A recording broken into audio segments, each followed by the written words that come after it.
All right. Good afternoon, everybody. It's good to see you again. Good, good, good Definitely. morning. I have a very special treat for you. So those of you who watch me would have heard me talk about empowerment and development in the future and a lot of things along those lines this week.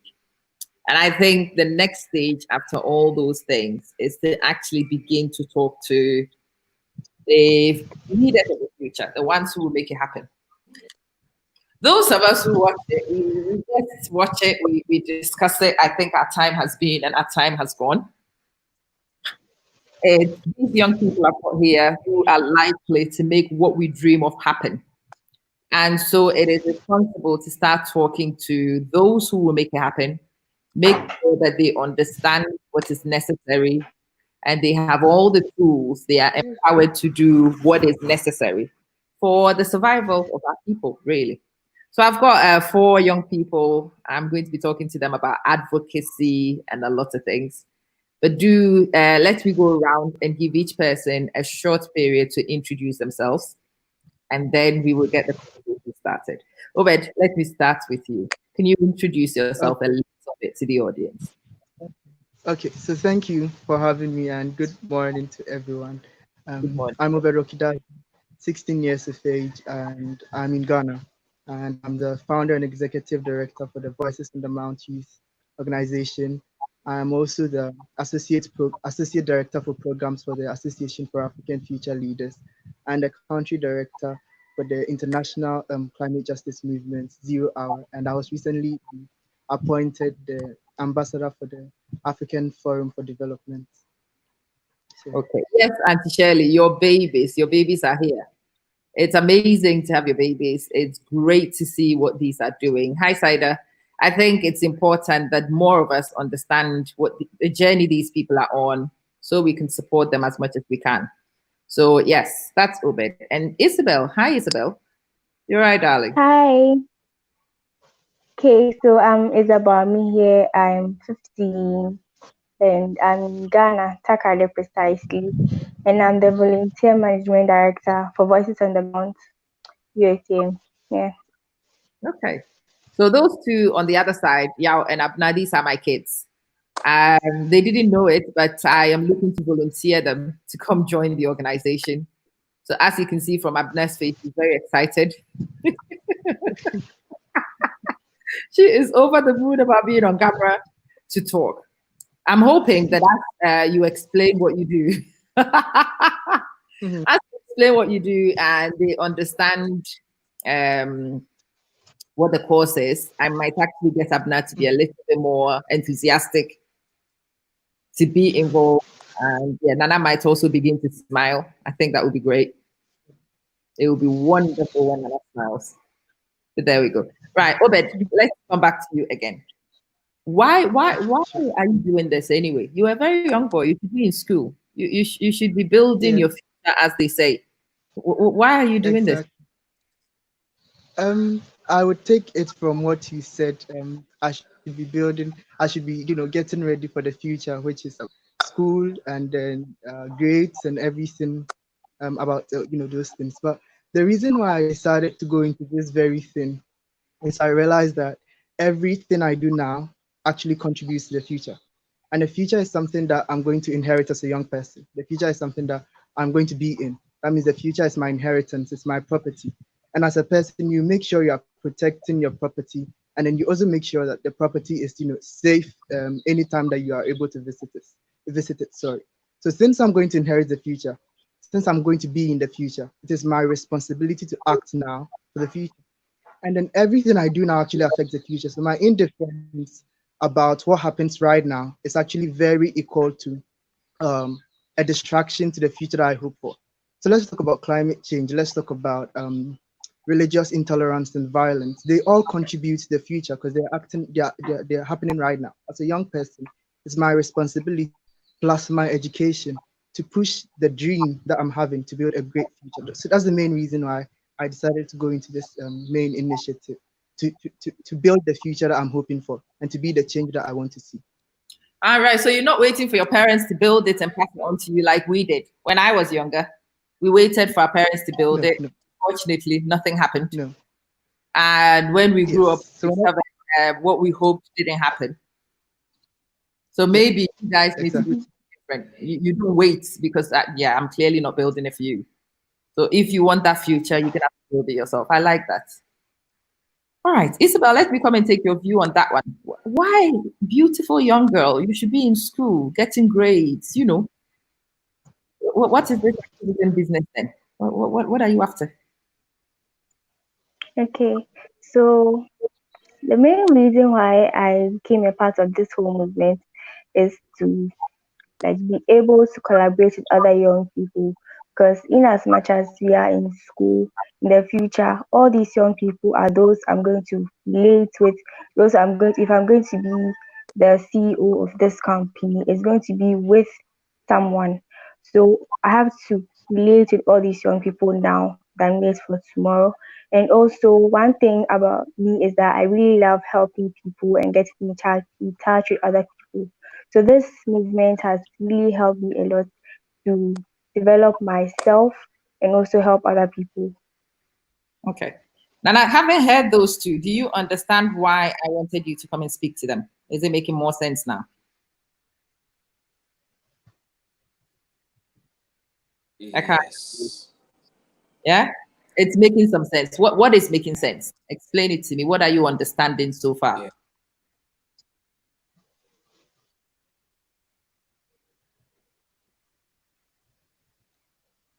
Dear problems a bit.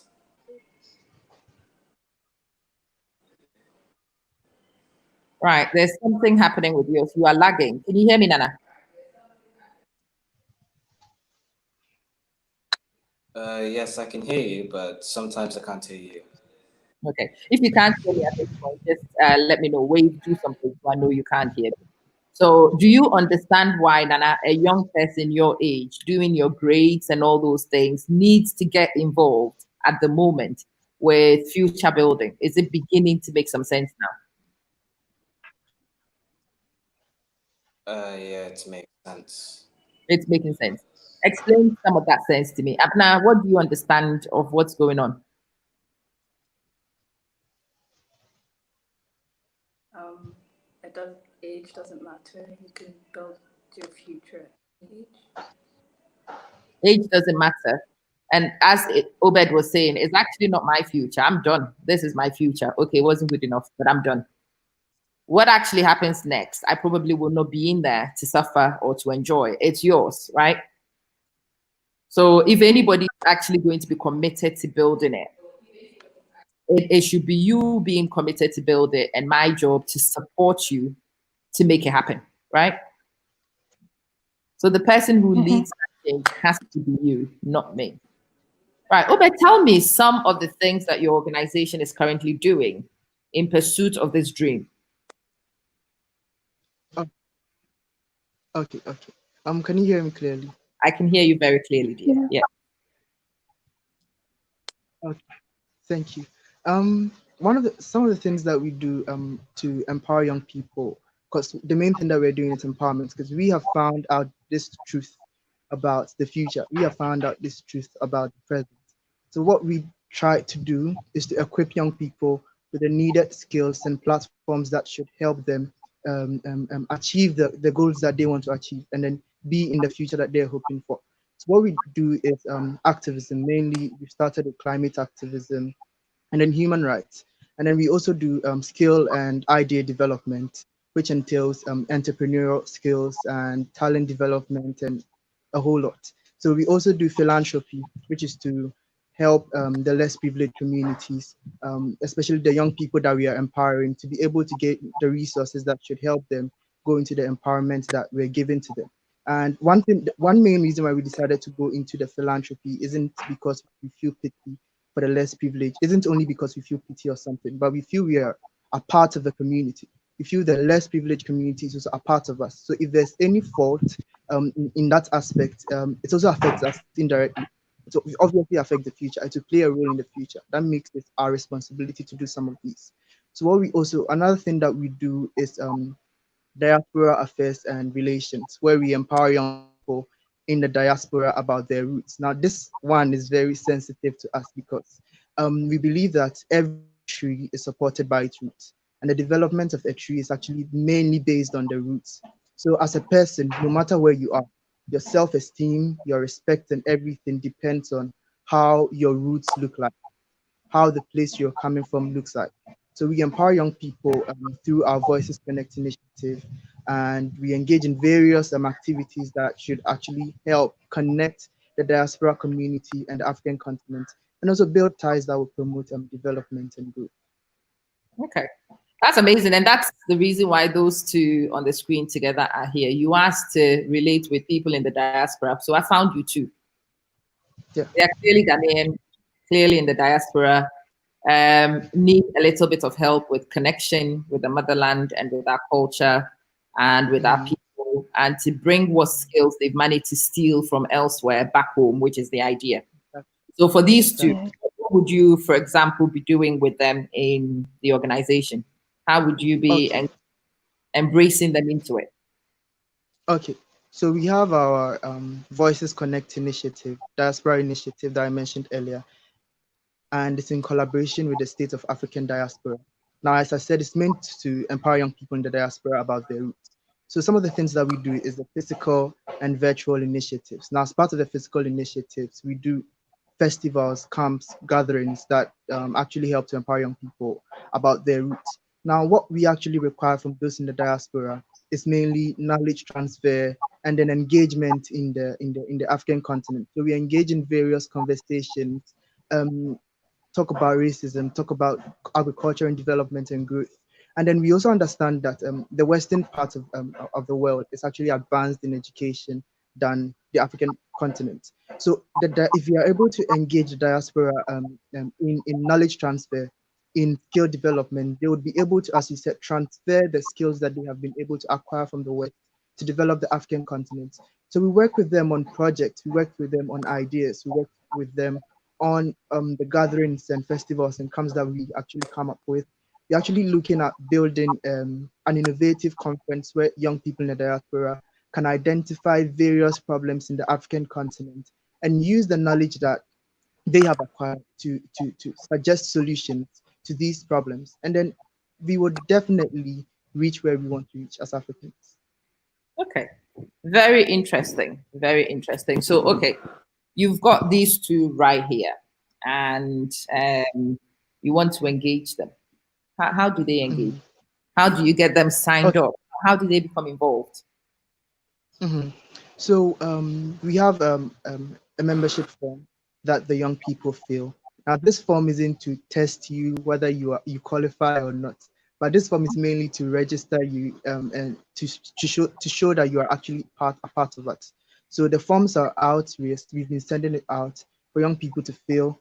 Now, one thing that I also use to attract the youth is we have art illustrations on the culture of Africans. We have illustrations on Yasantua and various empowering queens and people of the African continent. So we use some of these things to attract those in the diaspora, especially through social media. And whenever they see, they actually either request for the forms through our Instagram, our Facebook, or our email, and then we send it to them. Or they can just come across the link on our Instagram page and then sign. Then yeah, they are automatically part of us when you get access to the forms. Okay. All right. So when we are done, please give us a link to the social media handles for the organization, and I will put Sure, them out. sure, Isabel, definitely. let's come back to you. Again, see, this whole activism thing in Ghana, politics, leadership is predominant and male domain. People will tell you you are a young girl, concentrate on your studies and whatnot. Why is it important that young girls like you come to governance, come to activism, come to get involved very early? Why is it important? Okay, thank you very much for the question. This is really very important because, well, before I came to join VOTM, like I had no idea about activism or anything of that sort because I was all concentrated on pen to paper knowledge, my school, my grade. So engaging in this actually gives you a fair idea of what is actually going on. Because if you look at how our generation so far has been. If you are this age, you have to concentrate on school, on school, on school. So until you reach maybe the certain age for you to get involved, you won't know anything about it. So starting right now, getting a fair idea about everything and getting involved. By the time you get to the required age, you'd have a fair idea and you actually have developed yourself to make an impact. That's what interests me because as young people, in as much as we are young, we are the ones going to take over tomorrow. So getting involved right now makes everything much more easier for us and creates a more like a better future for everyone as well. Okay. So again, let's expand on the feminists and why women need to get involved. So people say that when you educate a woman, you actually educate a nation. But when you educate an old woman, the impact is limited. When you educate a young woman, the one who will raise the next generation, the one who will influence her partner, the one who will influence the community, then you are actually beginning to impact everybody in a more sustained way, in my view. So, Isabel, what have you actually learned? What have you developed personally from your involvement in this organization? What's been the benefit? Okay, so I'm really sorry for my voice because I have this kind of sore throat. Can you hear me? Yes, I can hear you. Okay. Um, feminism actually is really very important because we the young women actually have an impact in society because I'm really sorry. Oh, no, don't worry. Don't worry about it. Okay, okay, okay. Because we the young women have an impact in society. As he said, if you educate a young woman, she's the one going to take care of the future generations. So it's very much needed. And personally, I've been able to not only help myself, but other to empower other young women, my friends, actually get other people on board that this is very important. It's going to help you. And I've also got a lot of relationships on board because people I didn't know, and I've got to learn stories from them um about their lives. There's this girl on board with us on VOTM. Like I never knew her. If I wasn't involved in VOTM, I wouldn't have heard about Katie. She's from South Africa, and what she has been involved in and all the stories about it, I wouldn't have heard about it, and also empower myself and get to know more.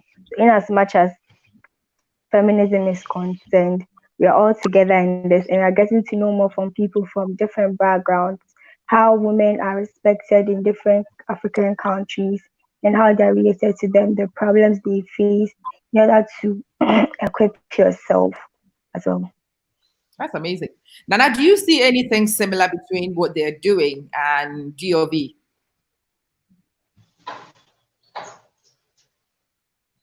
Okay, like a generalization of. So, for example, picking up litter, it's sort of on the same lines of protecting the future. But like, what this seems to be is like building up the steps to making a better future in whole. DOE mostly focuses on perhaps the leadership skills and picking up litter and cleaning up after the mess left behind for us to clean. Yeah. So DOV is mainly personal development, personal relationships. It's empowering yourself first. But in order to be able to go off and do any activism, you've got to start from the self. You've got to be able to. You've got to be able to relate. You've got to know how to project manage. And when I spoke to Obed yesterday, it hit me really strongly what they do and what DOV does. So I told you about it a little bit yesterday, Obed, didn't I? I explained Yes, about the Duke of Edinburgh Award. I told you that the National Umbrella in Ghana is a Head of State Award. It is something we yeah. do on a personal development. Yeah, the baseman, I can't even hear him anymore. His voice is way too deep. There we go. Abna, let me come to you, visit you a little bit. So why do you think, Abna, I always wanted you to do DOV?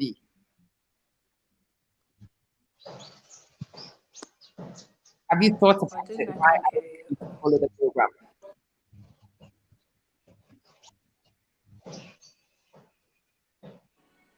I can't hear you.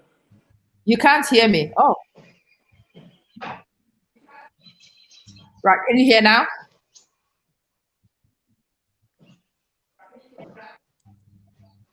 Sort of.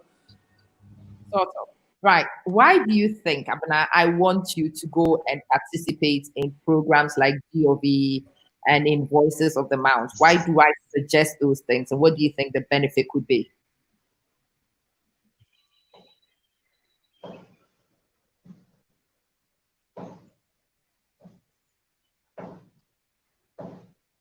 I think you two are frozen. I can hear something clicking, but I can't see any movements. Nana, can you hear me?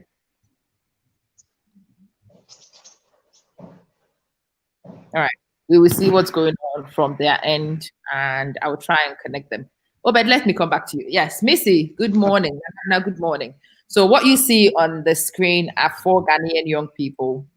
Two of them are from Voices of the Mount, and the other two are my kids. I don't know what you did. I am talking to Obed.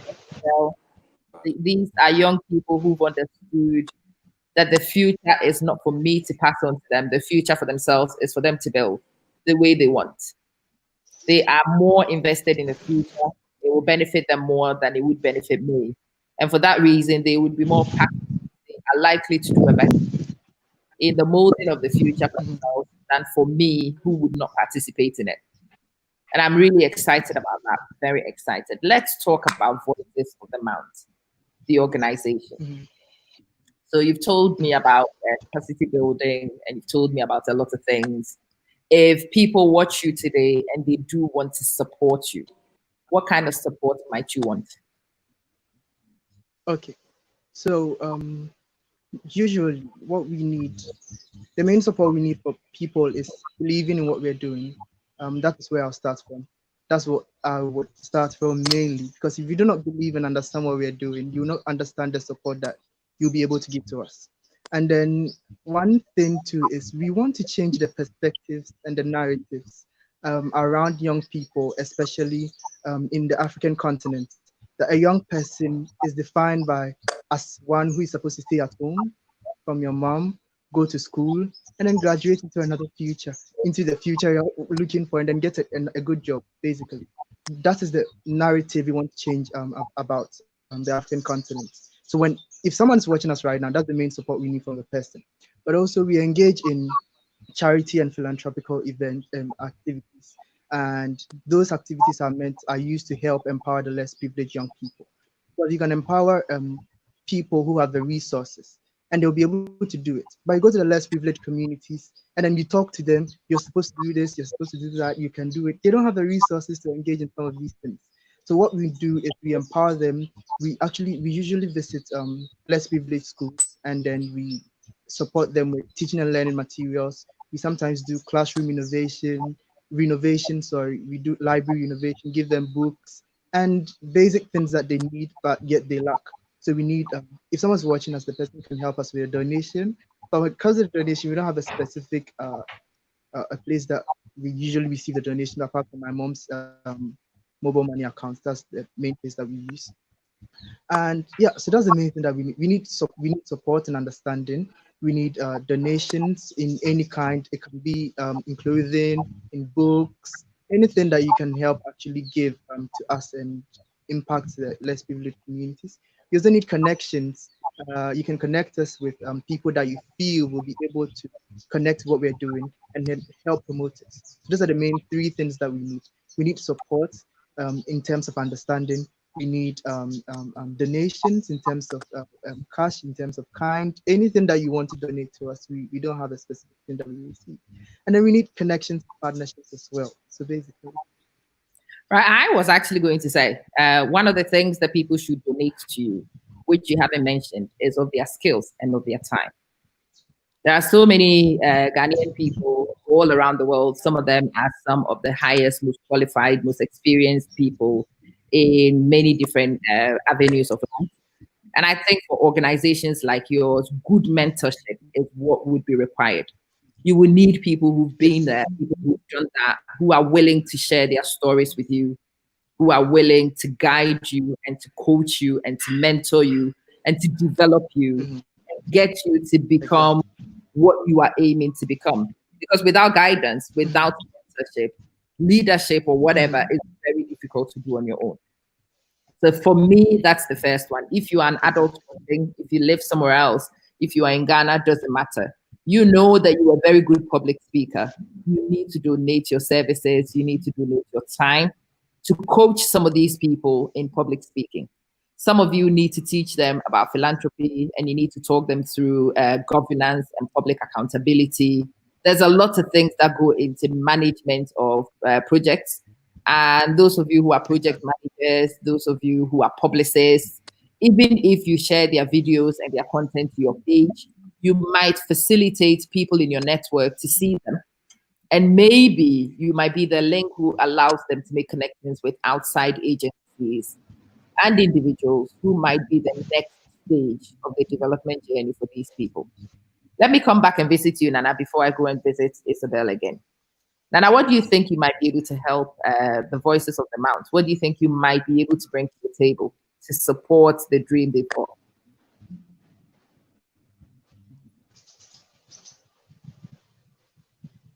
Okay, so everything usually starts with talk, and without talk, you can't put through action because you can't put those which you need to in order to make an action happen. So like networks are quite important for support in order to make the chances of getting what we need to happen much easier and much faster.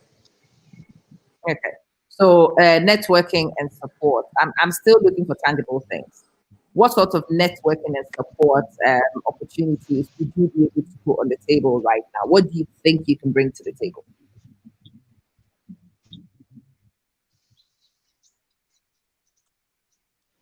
Can you think?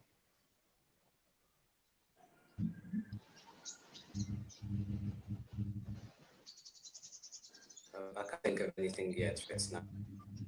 Yeah, the connection is quite laggy. I don't know why it is that laggy. But I was thinking, and you do go to school and you have classmates, right? You could share what they do with your classmates. You could tell people about the organization. That's a group of 16, 20 people who would finally know about this organization in a different continent. You might find people who would want to befriend them and tell them about programs that they are doing for self development. And sometimes sharing the names of the programs could be what these guys need. So they tap into these programs themselves. They can also follow the same pathways and develop themselves in the same way. It makes a big difference, doesn't it? Like they're still frozen. Right, Isabel, let me come and visit you whilst those are frozen. Yeah, I don't think they can hear me at all. Anyway, let me come and visit you too. Isabel, what would you need from your perspective? What have we missed? What will help you? What can people do to support the organization? Okay. So at the moment, what as Obed said, we need understanding not only from the older generation but our youth, because I'm the volunteer management and I've been reaching out to young people who want to join. And whenever I reach out to them, they say, "Oh, why do I need to do this? My parents said I should go to school, do this, do that. Don't do this. You have to be engaged in this." And they don't see the reason why they should be engaged in VOTM because they think it's maybe a waste of time or something. So I would like to entreat everyone to know that it's not a waste of time because at the end of the day, it's um it's it's as to your future, and so you have to get involved. The little that you can do, the skills you have, the talents you have, you can use it to you can donate it and use it to help out in your own future. You don't have to be concerned about only your books and whatever, because it's not your books alone that will end up giving you the future that you want. You have to add something to it, and it's an opportunity you have to take. And most young people don't see it that way. Okay. So the books and the qualifications are important. Yes. and the participation and preparation is also just as important. Okay. And if you can get any support which helps you to develop that in more people, that would be good. So let's get to that side and let me come to you, Obed. So we want to get you publicity. We want people to know about you. We've watched the video today. It's great. We want to support. I put it to my Facebook and I feel great that I've done that. What else should I do? Okay. So if you Um, want to like get involved, Isabel, go should on I and go on? yeah, Okay. go on. If you want, if you want to get involved, we have these forms going around. You can you can contact any of us, any of the directors. We give you the form, you'd fill it out, and then there you go. We move on from there. We get in touch with you, and then we move on. Okay. Okay. Obed, yes, back to you. okay. So you we can actually send out some of the forms so that you can share it. One thing that we also need is sharing of our content and our social media and stuff like that. So we have an Instagram account, we have a Facebook account, which is not very active. We have, but the Instagram is very, very active, and that's where we used to reach a lot of young people. That's where most of our contents are based. So sharing of our social media is one main way that we can help connect with people and then spread out the message that we're doing, and sharing the content, even sharing this video as well. It's a very good way that people can help support, help reach the organization to get to other places. So it's more mainly sharing and networking, as Nana even said. I've lost those two. So something happened to their network and yeah, Um, they dropped from the platform. yeah. I will try. So what I would do with those two is, as we discussed yesterday, I will get them connected to you on WhatsApp. So you can chat to Okay. them and you can tell them about what you are doing. I want them to pass on the information to their classmates. So both of them are in two different classes. Each class is about 20. If they told their classmates about you, that's 40 people who potentially know about you. And there are 40 people who are young in the same age range as you are. Exactly. They might be able to help you make cross connections, and whoever is in their network then becomes Mhm. people. Yeah, some parents are pull down syndrome. They have no sense of direction to even transfer that to their own children. It's true, Adwa. There's no running away from that. But for these young people, regardless of who their parents are, regardless of the difficult circumstances they find themselves in, the fact that we are competent parents or incompetent parents, they will still need to prepare themselves to get in the future. And it's very important that on this occasion we help these people regardless so that they can make the progress we all want to see. Nana, I am so glad you are on. So, Nana, you see, the organization you have, I really want to speak to you about this separate. You have a voice. And I would like your voice to connect with these young people organizations so you can organize mentorship from amongst your members. Oh, Isabel is also gone. Right. Hopefully, Isabel will come back and we continue the discussion. I want you to look at your position of influence. Have a look at see how you can connect with people you know, how you can get them mentors. If you know of any youth development programs where you live, which work with international communities, I want you to connect them to those organizations. So people will invite them to training abroad, or people will organize training for them in Ghana. And once we have trained them, they become the trainers who lead the next wave. So I can think of one organization that I will go and check out and I will go and see which connections I can make with. And once I have managed to establish that contact, I will definitely be in touch. I will pass that to you. And I think you might also be able to know organizations where you are. Actually, you will know some. Missy, please have a look in your community in the, and see if they have international outreach. If the organizations you have international outreaches, it would be great to try and establish those connections so we can pass those connections to these groups. Obed here is 16. 16. When I was 16, Yes, please. all I wanted to do was chase my friends on a football field. That's it. And I wanted to play hockey. And I wanted to play volley. And I was in secondary school and sort of trying to get the grades that I was expected to get. I did the Duke of Edinburgh, self-development. I did junior achievement. My parents made sure that I went through a lot of personal development. But looking at them, I realized that I didn't give anything back to the community from that age. I was waiting to grow. I was waiting to mature. When I am able to give back, then I will. But I've realized that maybe at that time I should have started. If I had started philanthropy at that age, I'd have done more. If I had started social advocacy, I only started serious social advocacy maybe 2, 3 years ago. But if I had started at that point, it would not have taken me so long to reestablish and to reconnect. So it's a very important thing to encourage in the young people. And all of us owe them that responsibility of doing everything we can to help them out. Obed, let me come back to you. Let me come back to you. So the other thing I want us to discuss is the Black Lives Matter agenda, because it's just at the forefront at the moment. And every time you bring the Black Lives Matter agenda, people also say, what about African Lives Matter?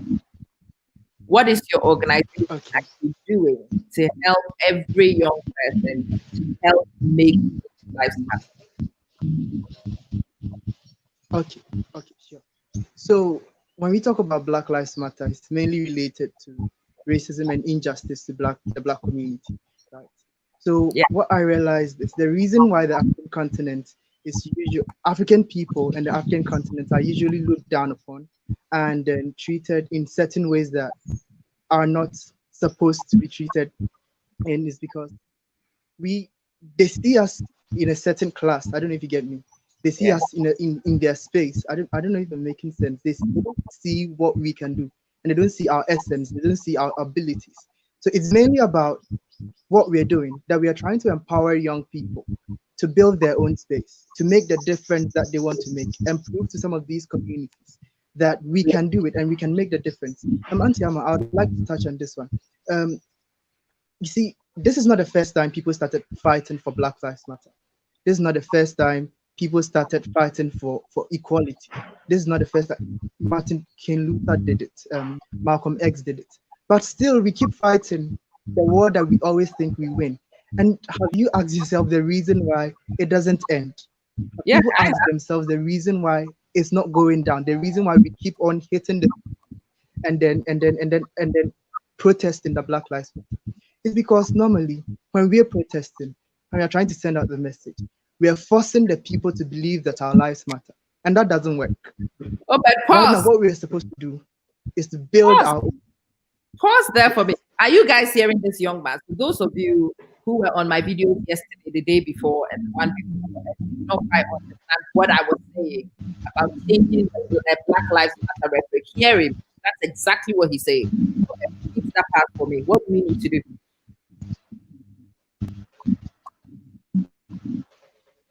Can you please repeat the question? I was just asking you to repeat what you said one more time before we go on. Black Lives Matter. Why is our Black lives not mattering at the moment? Okay. So I'm saying that this is not the first time we have hit the streets to protest for the lives of Black people. This is not the first time we have actually started sending out a message that our lives. Okay, the reason why our lives aren't mattering and the reason why we're not having the equality that we're supposed to have right now is because people look down upon us. Okay, we are in their space. We are not building our own space. So normally we actually reach out to them to build the things that we can build.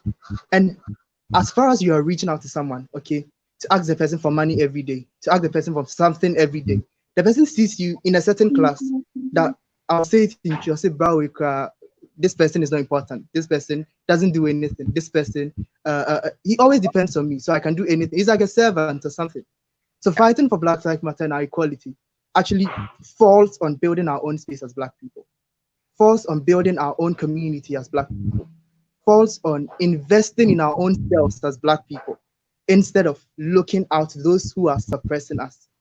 I don't know if that makes sense. You have said it so eloquently. So those of you who get I hope hearing it from this young man in the simple terms actually explains it. Let me go and visit Isabel. I'll come back to you then and discuss this point some more. Isabel, what do you also understand of this Black Lives Matter agenda? Okay. Um. Well, as I would say, we are all black people. It doesn't matter your shade of black, the Latinos and those people. We're all black. We're all black. But the problem is we are not united. And before we can tackle this issue of racism, we all have to be united, and that's the problem because a black American will look down on like a pure African and say, "Oh, I'm black American and you are black," to go away. And that's the issue because it's been going on for years. I had the opportunity to go to the States when I was like somewhere in my childhood, around 8, and it was really bad because there was this girl.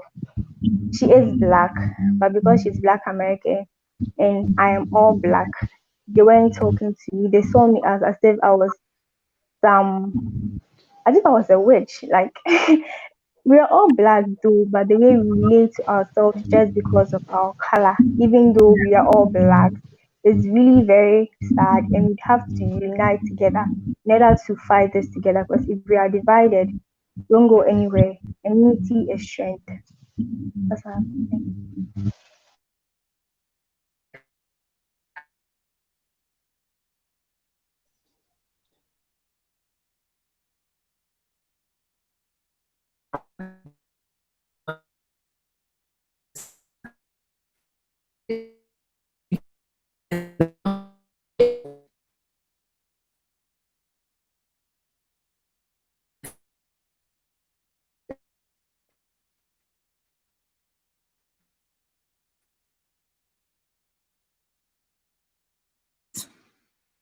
Right.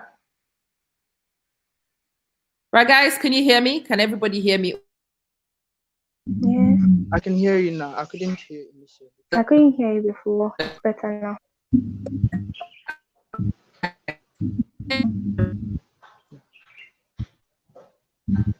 Get it.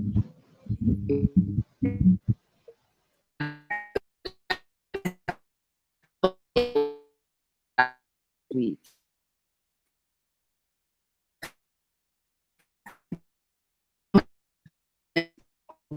up to us.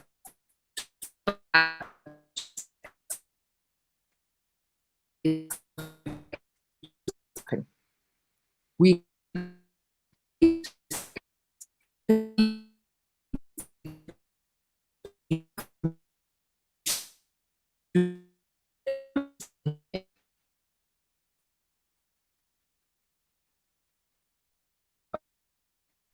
I'm not hearing it clearly. I don't know if it's coming from my side or your side. I don't know. Me neither.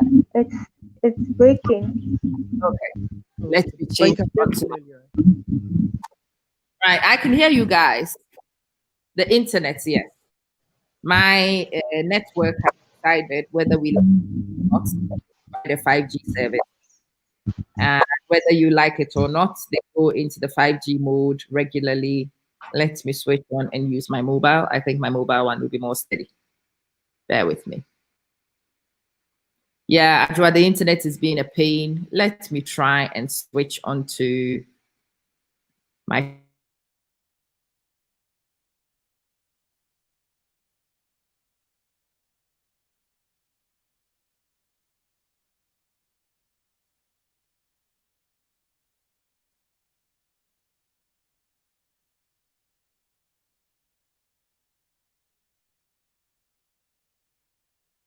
Isabel, can you hear me? Yes, yes, I can. Mhm.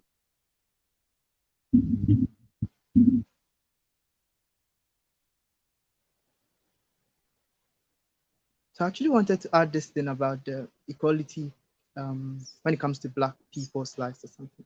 You see, this, okay. Can you hear me?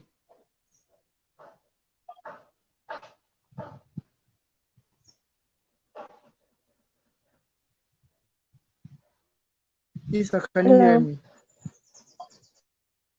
It's breaking. Yeah, I can hear you. I can hear you. Is it okay now? I think Auntie Amma is gone. No, Okay. Auntie Amma is here. I was just trying to fix to join you. I'm here. Okay. Right. Can everybody hear me now? Is it better? Yes, Yes, please. please, we can. Oh, good stuff. Good stuff. Yes. Only a few African parents are pushing their kids towards these goals. We as parents, especially African parents, need to do more. Missy, you have to remember that we only know what we were taught and we only know what we know. So sometimes the parents themselves don't know. And it's very important that these young people, when they start communicating, you share them to every parent you know, so that the parents can learn from what the kids are saying. The parents can hear the aspirations of these two, and it will help them realize that their own children also need to have similar aspirations, that they understand their position in making sure this happens. I mean, Obed is doing this because Obed's mom makes sure it happens. He uses his mom's phone. His mom buys the credit when somebody needs to travel. And it will be the same with Isabel. Her parents will have to allow her to do it. If she needs a phone, her parents will need to make sure she's got access. If she needs internet to be able to connect, somebody has to make sure that she gets what she needs so she can talk to me right now. And it's not just the children, because they cannot do all these things on their own. It really relies heavily on parental facilitation. If a parent facilitates, then your child can participate. If a parent says no, it's very difficult, no matter how aspirational they are, to do what we are doing. Oh, but let's continue our bit about Black Lives Matter. Why do you think? So people say, I'll talk to people this week, and they said to me, "Oh, this Black people are where we are because of the generations before, which is myself and those before me." Yeah. What responsibility do you place on Yeah. us for what's happening? Black Lives Matter agenda. Okay. Okay. Sure. Okay. So it is an undeniable fact that the disrespect for Black people can be laid on the fact that we were colonized and we were maltreated some time ago. But what we should understand is it is in the past. Now we're in the present. So instead of laying the blame on the past, let's look at the present. But the past isn't making any effect. Now what we're supposed to do in the present is what will make the change. So laying blame, saying this one did it, this one caused it, this one, blah, blah, blah, doesn't change anything. Present is what matters. When we talk about the present, the reason why they're disrespecting us shouldn't be because they colonized us. It's because of a mindset they grew up with. Now, Auntie Amma, people do not become racist. People do not disrespect Black people. They are not born with it. That's what I'm trying to say. They develop the idea. How did they develop the idea? Because of what they see, because of what they hear, because of what they witness. Okay. And I would actually lay the blame on the media. The media plays a huge role in broadcasting some of these false truths. Not false truths, actually. Can you hear me clearly? I can hear you now. Yes. Yeah. Hello. Yeah. Hi. I can hear you. Okay. So I was actually saying that what is happening right now about inequality of Black people and then and injustice to Black people is a mindset that people grow up with. And that mindset is developed through what people see. And then the media plays a huge role in some of these stories, plays a huge role in some of these things, plays a huge role in giving people a specific mindset about Black people. So when it comes to Black Lives Matter and equality, the only thing that is needed to solve it is developing a new mindset. And developing a new mindset means we are decolonizing the systems that are actually causing that mindset. And then I would actually want to say that the responsibility doesn't only lie on the side of the white people or the people of other races, but the responsibility lies on the side of everyone. My mom tells me that if you're advising the cat not to eat the fish, then you're advising the fish not to also smell too much.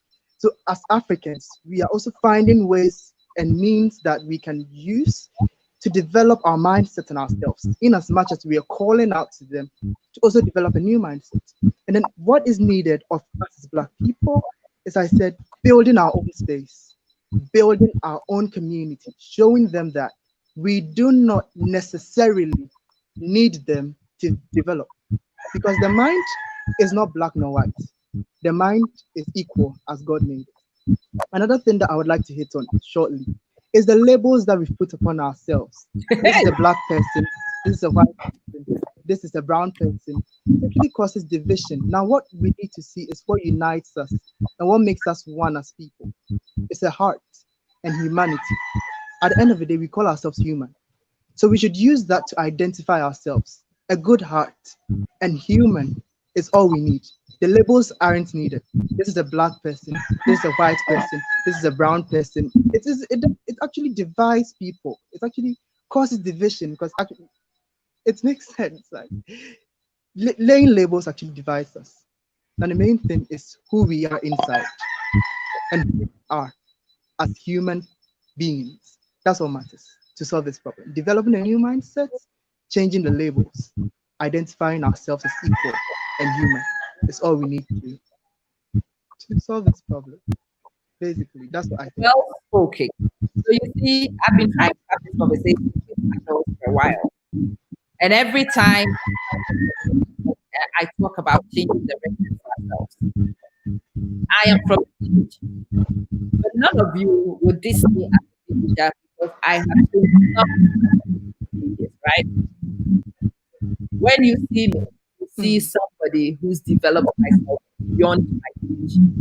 So you no longer judge me by where I came from because I have changed at that point. If we want to change our mm, rhetoric as Black people, we need to start getting the narratives changed from a personal level. Obed needs to look fantastic and be very articulate, and all of you will begin to applaud because he is phenomenal to see. Isabel needs to be on here, calm, cool, collected, prepared to go forward. And you will acknowledge that she is not at a lot of the things you would have thought a small girl should be. But it starts from that personal development. If Obed came and he couldn't speak articulately, none of you will applaud. If Isabel came and she could not hold herself at a point, none of you will be impressed. In order to change the way you see young people, you need to see phenomenal young people. So you need to see examples of them. And now that you've met these two, your stereotypes about children and young people will be challenged because you've seen better examples, right? And it's the same thing we will have to do as Black people. We will have to do the same. Somebody has to see good examples amongst us, not just one or two good examples, but everybody they see needs to be a positive example. And then the stereotypes no longer wash. It's no longer possible. Auntie Amma, Go on, I Auntie hear. Amma. Okay, so I just saw a comment that I wasn't smart like this when I was 16. And that is one topic that I usually touch on. Go on. When I was in school, Isabel and I graduated from the same class, okay, and we were all in the A class, all right. I wasn't the one hitting on the top of the class list, and then I was actually depressed because I was fighting to hit the top three, top five. That's the only thing that matters. But at the point, I realized that when we talk about smartness, when we talk about intelligence, it's dependent on what you can do and do best, what you can actually see and change. That is where our smartness levels lie at. Okay, so a person's intelligence is not dependent on the societal factors that have been laid down. A person's intelligence is dependent on what the person is able to do and do best. My mom tells me every time that, Obed, the grades are important, okay? The science, the math is important. What I need from you is not being the best of your class. What I need from you is being the best of yourself. The best of yourself. So that's what she tells me almost every morning, that I need you to be the best of yourself. That's what I need African parents and African people to understand, that the best of oneself is the smartest we can actually have anytime. So we're all smart in our own ways. We're all good in our own ways. These societal factors of great smart is actually turning down to cause so many problems emotionally and psychologically to we the young people. We need to be free. We need to be ourselves. I mean, we can do it. We can make a difference. Most of my teachers tell me that, oh, I didn't know you can do something like this. I didn't know you can change something like this. I didn't know you can speak like this. And I told them, you didn't give me the opportunity. You were always looking at my marks. Give me the opportunity, give me the platform to be myself, and then you will see what I can do. So as young people, that's what we should see. That's what African parents should see. Tell your parents, tell your children, sorry, be the best of yourselves, not the best of your class, and then you'll be able to see exactly what their capabilities are. That's very profound. Isabel, let me come and let you also touch on that same point. You are nodding. I know you've got a bit to add on. What would you like to add on what you said? Yes. Okay. So as you said, we're all in the same class. The one thing I realized from that experience is that we all have our interests. We all have something that we are best at. So just because you are not good at math or science doesn't mean you should keep on pressing and pressing. One thing they say is that if you have a strength, okay, you have to like make use of it rather than concentrating like, oh, put it down. Before you know, you have lost it because you have a talent, you have to use it. And if you keep on pressing out that talent, before you know, when you need that talent, you don't have it anymore. So you have to like bring it out, make use of it instead of suppressing it. Because that's what it is right now. If you can't do math, anything, just sit down, don't do it, don't do that, concentrate on your math. Or you can balance the two and make a better impact. Right, Isabel, I could hear you in parts and then it was cutting off a little bit. I hope all of you heard. Let me make a point before I come back and we talk. Yes, Missy, fact. The other thing which is interesting, which I really want to raise, was what both of them just said. Obed started an initiative. Isabel is on the initiative because they are classmates. And I have been talking about association for a long, long, long, long time. The places you send your children, the people they come across. Oh, we've lost that. The places you send your children, the people your children encounter, the connections and associations they make will make your children or it will break them. It will break them. When you go to school and your classmate is starting an initiative like this, and your classmate encourages you to go, you will join in and you will be empowered and you will be excited to go. When you go to school and your classmates are all talking about going to do the next useless thing, you will be enthused and you will be encouraged, you will be motivated to join in. That is the power of association. And it is so important that parents understand this in the decision of where to send your children to, of who to connect your children to, of what associations to continue and which ones to discontinue. Because there are associations you have to discontinue. Let me come to Obed because he's the only one on. Obed, you agree to what I was saying. Tell me your views. Yes, it's actually making me tear. It's actually making me tear up right now. You will understand the reason why. This what you just said is actually very emotional to me. Very much related to my story. Tell me. I attended school in Takrady, which is the same school. Yeah, I attended school in Takrady. This is the same school that Isabel was in. Now, it's called St. Peter's International School. Now, this school is one of the top-notch schools in Takrady, and it's actually very expensive when it comes to the school fees and other stuff like that. Yeah, it's very expensive. So when my mom decided to take my little sister and I to the school, we had family members and then her friends saying that, Agnes, you shouldn't take your child to this school. It's too expensive. There's no need. I mean, they were saying like it's the same classroom that people are inside. I say, take him to the government school. It's the same thing. Take them from the school. It's a government school and then private school. There's no difference. I so I know you can understand. I can't even speak well. Very emotional because we were actually facing financial problems, and making that decision was very difficult, both for my mom and for myself, because I like to take responsibility of the needs of the house. And I don't want to talk much. I have a background that always makes me emotional, especially when it comes to the story of my dad and everything.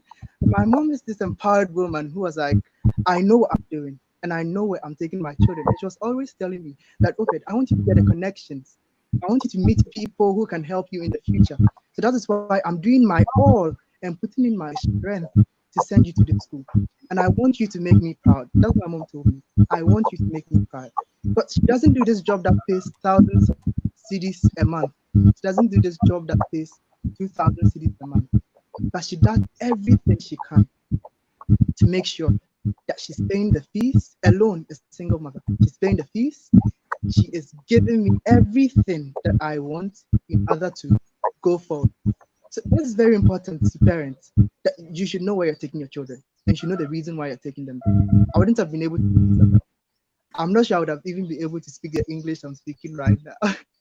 I'm not sure I would have been able to make the connections and learn some of the things that I didn't know. So it's very important where you take your children. It's very important where you take your children. So I'll use this platform to thank my mom like for everything she's done for me. Like serious, thank you so much, mommy, for every single thing. Like I don't know. I really love you. Like I want to cry. I don't know. If I start talking about my mom, I wouldn't finish. But I really love her for what she's done for me. I really love it. And then sometimes I feel the pain that she's feeling. Sometimes I want to tell her that, mommy, it's not important. Don't do it. But she's like, wait, it's for you. Like, I want to build a future for you. If I'm not there one day, I want to look up from heaven. I want to look down from heaven and be proud of you. I want to look down from heaven and be proud that this is where I've been able to put my children. So she's investing her all, fighting her all. Like, there was one she had a serious accident because she was trying to provide for the school fees. So it's very, very important where you decide to take your children. And then she's like, I'm not going to buy kente. I'm not going to go to those weddings. I'm not going to dress in those big clothes just to impress people. What I need right now is my children. They are my friends. They are my family. They are my everything. So the money I use to buy kente is what I used to pay my children's school fees. Thank you so much, mommy, like for everything you've done for me. Like, God bless you. Amazing. God bless you. Your mom is like my mom. You know, even today, I can afford to buy my mom some cloth. I can buy my mom nice things. But when I buy nice things for my mom and you go back to my mom's house, it will still be folded in boxes because the whole concept of changing her clothes regularly, she never learned how to do that. The concept of doing nice things for herself is so foreign to my mom. It is so alien to my mom. The reason being, like you, my mom, well, my family background is funny. They were comfortable, and then the coup happened, and they lost everything. And so after the coup happened and they lost everything, she was a very poor woman, very poor woman. But she was absolutely determined to make sure that the coup did not affect my life chances and my sister's life chances. She just wanted to make sure that the kind of schools we would have attended without the coup were still the kind of schools we attended. And she always used to talk about connections and associations. When I was a kid, it made no sense to me.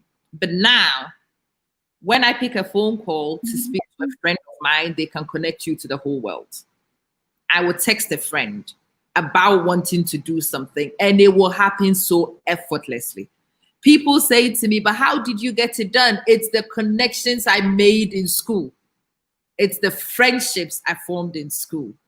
It is the path that I ended up in youth development programs, which is what facilitates a lot of the things which are available to me at the moment. Isabel, you disappeared for a bit. You mentioned the fact that you were classmates with Obed, and I was explaining to parents, why it is so important for parents to make sure that the connections and associations they make for their children are the right ones. The power of association. Have you actually got anything to add on to what Obed and I were saying? You were nodding. Okay. Um. Well, Obed and I were newcomers in our old school, and when I was moving to that school, I was like, why are you even sending me there? Like, I am good where I am. My parents were like, no, we want the best for you, so go here. I was like, okay, let me give it a try. It was a new environment, everything was new, and Ubed was one of the new friends that I made, and like he really helped me a lot in a lot of things. Like I work in VHS, it was really fun, really emotional and everything. And when we were completing, I was like, so I'm going to lose all these new friends that I made. And then he's like, no, we can still be friends after JHS. And this whole UTM thing came about, and this is going to be a lifetime thing. So the associations you made in your old, like years back, will be with you till.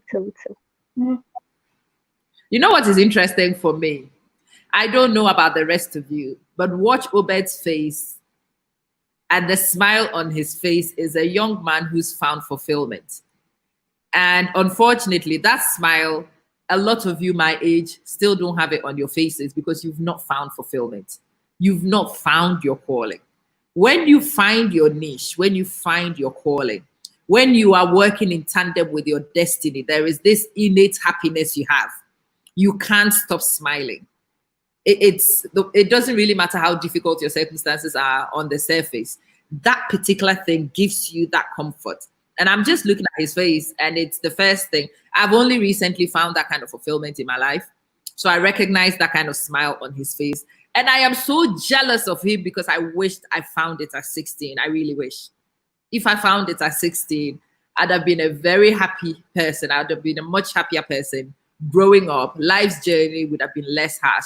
Let's have a look. Obed, what makes you What makes me smile? Okay. explain Okay, that smile? smiling. Isabel knows the history of my smiling. Okay, so Isabel knows the history of me smiling and me laughing. Okay, so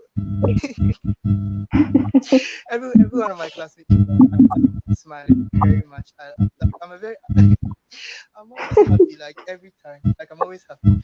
The reason why I'm happy every time isn't because I'm wealthy or isn't because I have money or PS5 or anything of that sort. The reason why I'm smiling every time is when I'm able to give back, okay? When I'm able to give back my knowledge, when I'm able to give back the things I have, when I'm able to give back the things I have in me, like fully, it just makes me happy. When I'm sharing with someone my story, giving back to the community when it comes to volunteering, when it comes to teaching. I mean, when I finished JHS, I went to, I was in the house and I went to a public school just to assist the teachers teach the young people there. And it's just something that made me happy every time when I'm helping someone, when I'm bringing people together, when I am educating people, it just makes me happy. So I wouldn't say if you come to our meetings, but when it comes to the VOTM meetings, which we have every Saturday before the lockdown, there are times I would cook for my friends and then I'll cook in the house and then take it to the meeting just to make everyone happy. So when I'm making people happy, it automatically makes me happy. When I'm smiling, I feel it makes other people happy and welcome as well. Because there were times in my life that I wanted the happiness that I have right now. And when I actually found out that happiness is found in helping other people, I was like, then I'm going to do my own. I'm going to always put a smile on my face. I'm going to laugh no matter the situation. Like if you come to my class, you wouldn't say Obed has a problem.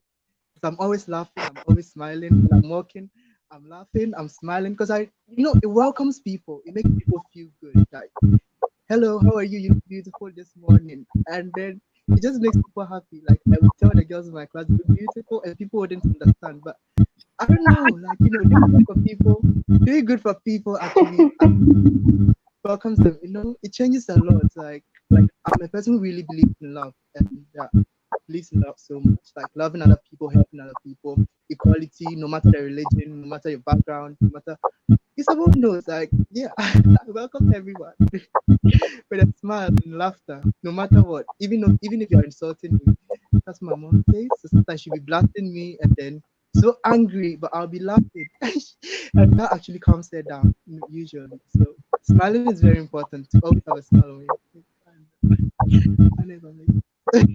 Amazing. You know, I hope those of you, there's a little bit of feedback on Obed's device, but you have to bear with me. Okay. You can hear him enough. So we work with that one. Okay. Oh, no, don't move. Don't worry about it. We can hear enough. It's okay.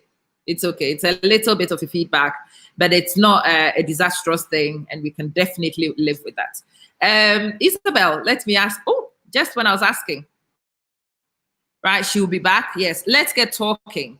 I've seen your comments. Can you please WhatsApp me? Let me put the WhatsApp number on the screen.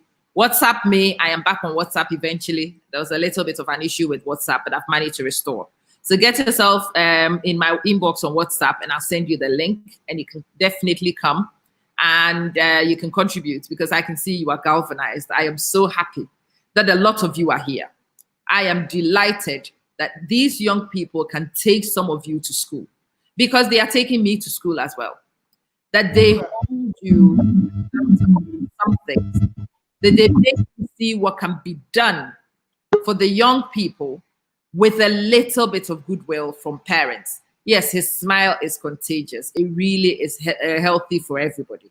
But Isabel is back. Welcome, dear. I was asking you, I've seen Obed's smile and I have seen the look. For Isabel, it's not the smile on her face, it's the look in her eyes. You see that shine to the eye. Yeah, there is that. I know something little the rest of the people don't know. Isabel, what explains that shine? Okay, so I think Over knows that like me like in JHS, I'll just be sitting down with my normal face thinking about something. This mom will be like, Isabel, what are you thinking about? I'm like, nothing, I'm just sitting. She's like, why are you so happy? I'm not happy, but people always see me and she's like, this girl, she likes smiling so much. She's always somewhere in her mind. I'm like, no, I'm just who I am. And that's how I don't know, that's just how I am. I can't sit down in frown or just be sitting. I'm like I don't know. Even if I'm in a really pensive mood, I can't frown my face. I just have to sit down and be looking. Like it's just a part of me. And I don't know I don't know how to explain that, but that's just how I am. No, you're a lucky girl. She's a young girl who's found herself. And it's the same thing with Obed. Hi, Obed. Hi. Oh, it's much better this time. Great. I'm glad that happened and you are back. We can hear there's no feedback this time. So listen, parents, I'm going to let them talk. I'm going to take myself off so I can focus on their screens and you can see them. I'm not gone. I'm just behind the scenes. I'm listening. I would return and proctor and whatnot. But I want to give you that platform between the two of you to talk to parents about what they need to do better for their kids and what they can do to support you to become even greater. Okay? I am in the background. As soon as you are done, I will be right back. Okay. Thank you so much. Yeah. So before I would like to put this thing out there, we are as part of our initiatives is science, technology, engineering, and medicine. We feel that is a great way to empower young people. So we have the STEM initiative as part of VUTM, and we are actually launching it on the 1st of July in collaboration with the Junior Medical Academy in California. And the initiative will be having online classes for young people. Sorry, we'll be having online classes for young people, and it's free on STEM education, and it's on medical biotechnology. And the education is from the Brown University. That's where the educators are coming from. So we've been able to partner with the Junior Medical Academy in California, and they will be empowering young people in collaboration with Voices on the Mount to help provide science, technology, engineering, and medicine courses for young people for free. And we are looking at making it a fiscal initiative after the pandemic, where we'll be reaching out to orphanages and home shelters or something, and less privileged communities, and actually instituting the STEM initiative in Yes, please, you can. Like, we would need you very much. So that's what we'll be doing. That's basically what I'm saying. Yeah. So it's launching on the 1st of July, and then they'll be having online classes on Zoom, and then there'll be Google Book, and there'll be online books as well for young people, and it's for free. That's the main thing. It's for free, and the educators are from the Brown University. I know you've heard of the Brown University, which produced students like Emma Watson and John F. Kennedy Jr., and that's where the educators are coming from. And we're looking forward to use this to change the position of young people in Africa, to engage young people in STEM, to engage young people. We want young people to be creating the technology and stuff like that. So, Mhm. as I said, it will be launching on 1st July, and it will be on Zoom. We will be sending out the information soon. It will be done 8:30 p.m., 8 o'clock to 9:30 p.m. Ghana time. And we actually have ambassadors in some parts of the United States and the United Kingdom, as well as South Africa, who will be getting young people on board. Now, Voices on the Mount is not only a movement based in Ghana. It's an international movement. We have chapters in the United Kingdom, South London, and then we have New York City, Bronx, and then we have South Africa, which is Western Cape. So those are where we are based right now, and we're based in the Western region as well. Isabel, I don't know if there's anything you want to add. Okay.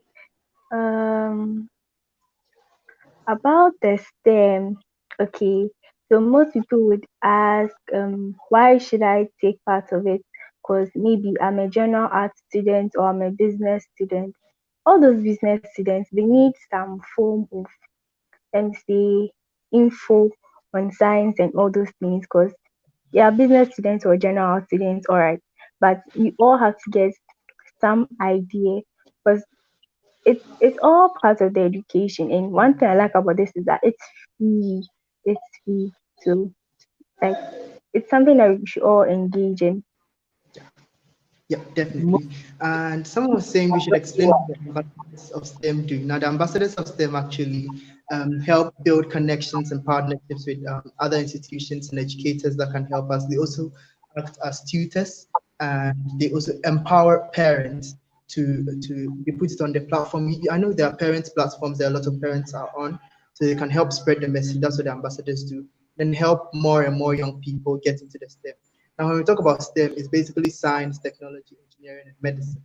If you come to our parts of Africa, it's everywhere that the world is moving towards science and technology, and it's not only in Africa, but all around the world, and that's an undeniable fact. But we feel that this notion is actually causing a degradation to other aspects of education. Let's take the arts. So people are all their minds are only on science and technology. And then if you even if you go to classrooms, they go like, don't go and do arts, go and do science, don't go and do arts, go and do technology and stuff like that. But we actually feel that you can do the arts and add the science, and that will actually make your work easier. So what is different from our STEM initiative is we also have STEAM inside. So it's science, technology, engineering, arts, and medicine. And then we're teaching young people on how they can merge the two, how they can merge both the sciences, both the medicine, both the technology and the arts together. I'm a general art student, and I would say that technology has actually really helped me in promoting this organization that I was doing. And if I didn't have knowledge on technology, I wouldn't have been able to do these things that I'm doing right now. And what I actually want to say about science and technology, that the world is moving towards science and technology, that's true. But you moving along with that new move doesn't necessarily mean going to do a science course. Okay, it's about the mindset. Mhm. Have a mindset of a science. Have a mindset of technology, and then make sure you are surrounding it with everything that you do.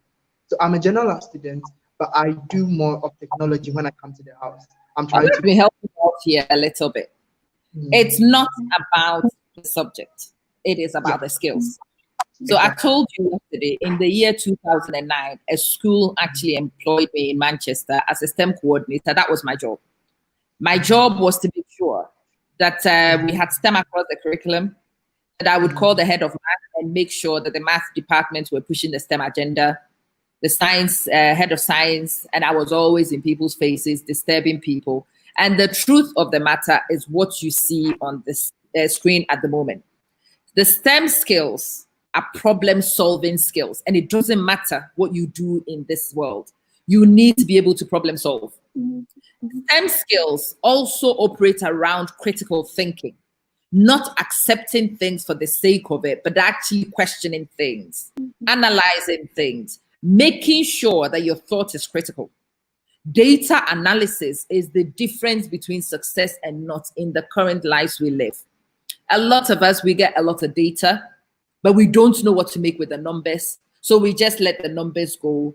People don't understand. I mean, I come to Facebook and I do Facebook advocacy. And those who know me, some of you on here have dealt with me on a personal level. You know that I am somebody who deals a lot with analytics. Yesterday, I was talking to my husband. We have a website. And for some reason, the number of people who viewed our website multiplied by about 20 just yesterday.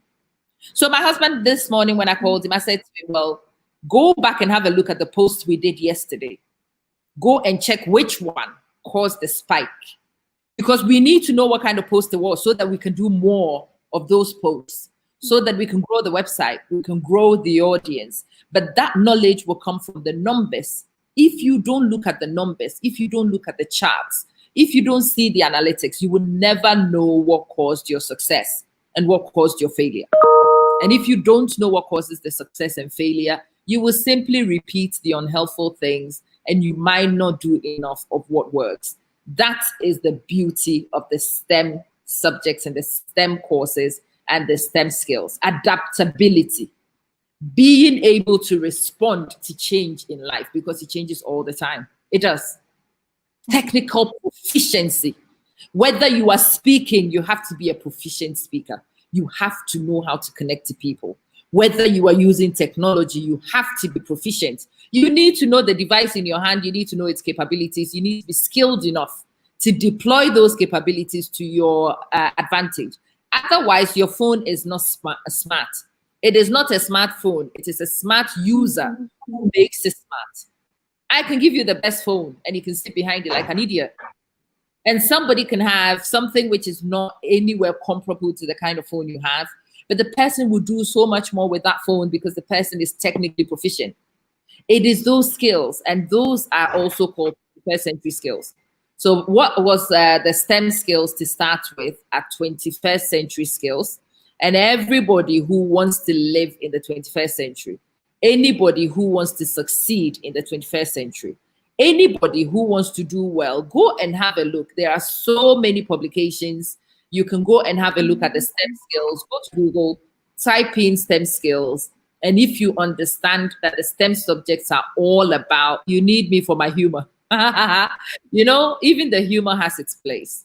Sometimes when you are communicating, you've got to use humor. There are times when you have to bang your fist on the table to emphasize a point. There are times when you simply smile and you stare down the camera and your point is made. That's all part of technical proficiency. Technical proficiency. Knowing what to do and when to do it and how to do it is one of the greatest recipes towards being a successful person. And it comes from the STEM. It really does come from the STEM. Whether you are doing a science course or not, you are not the only people. It's not the science, technology, engineering, and math medical students who need to do STEM. STEM, they are skills for life. Everybody. What the two of you are exhibiting are STEM skills. Coming on a platform to sit with all these adults you don't know, having the confidence to put your point across and do it so eloquently. Communicating intelligence is a STEM skill, by the way.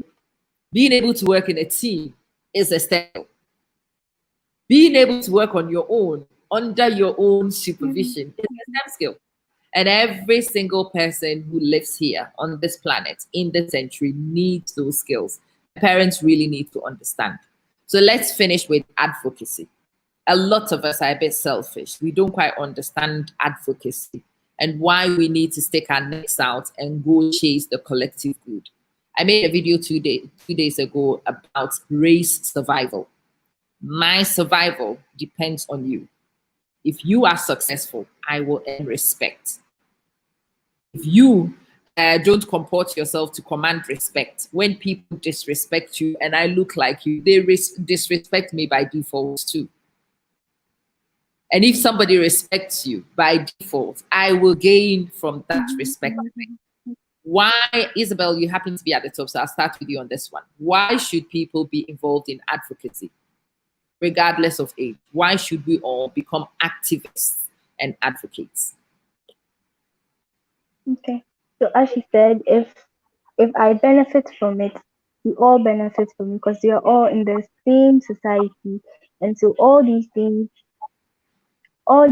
is what adds to our society. Because if I'm doing nothing and you are the only person doing something, you are the one going to benefit, and I'll be there and I'll be like, okay, you did this, all right. But if we all engage in it together, regardless of our age, then we are all benefiting. Okay. And as they say, age is just a number. No, ask my hips. It's not a number. It's a painful hip at the moment. I'm